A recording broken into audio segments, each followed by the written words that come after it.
Hey everybody, I'm Alex Dejean, and this video models what you need to do. This video is for students in a public speaking class.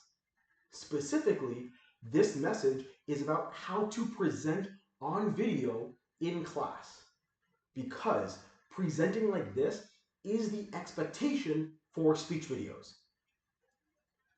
The main points are about 1, your audience members, 2, camera framing, 3, your nonverbal delivery, and 4, nonverbal delivery. So, item number 1, audience members.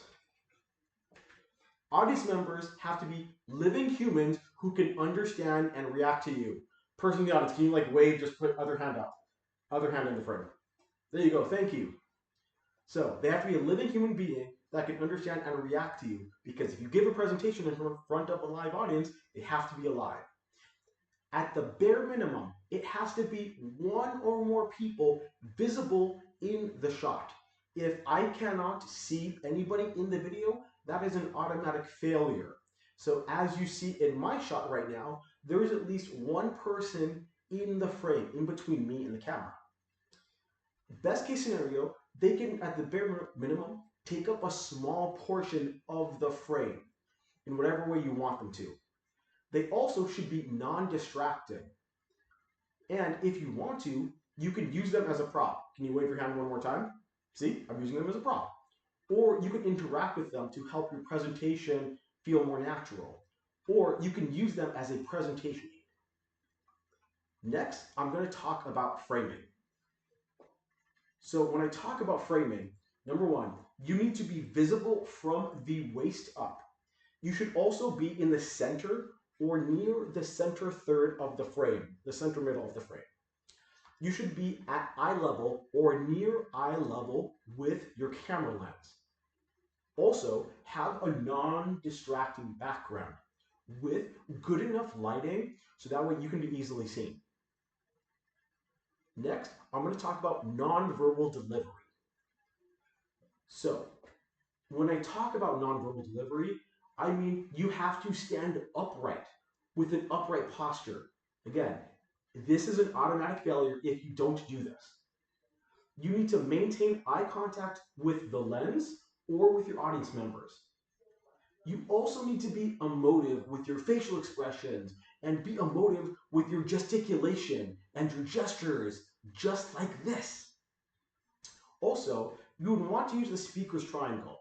So as you see what I'm doing, as I'm saying things and moving from one point to another, I'm shifting from the center to one side, back to the center, and then to another side.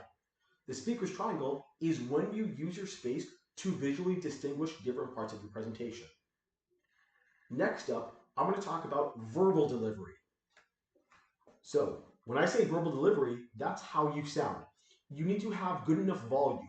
You need to be a loud enough volume so you can be heard easily. You also need to clearly articulate, enunciate, and pronounce words to be easily understood. You also want to use emotive intonation and pitch very often so that way you sound emotionally invested in what you're talking about. You also want to use emotive pacing and rhythm. Again, vary that often so that way you sound more conversive and more natural. And then the last thing for verbal delivery is that you want to use strategic pauses, because strategic pauses help you catch your breath at certain points when you need to, and you can use it for strategic effect. So let me conclude. This message is about how to present on video in class. The main points are about 1, your audience members, 2, camera framing, 3, nonverbal delivery, and 4, verbal delivery. Presenting like this is the expectation for your speech videos. This video is for a public speaking class, so that way you know how to do a good job with your presentations. So my call to action to you is that when you record your speech videos, do what I'm doing. Thanks for watching, everybody. Bye.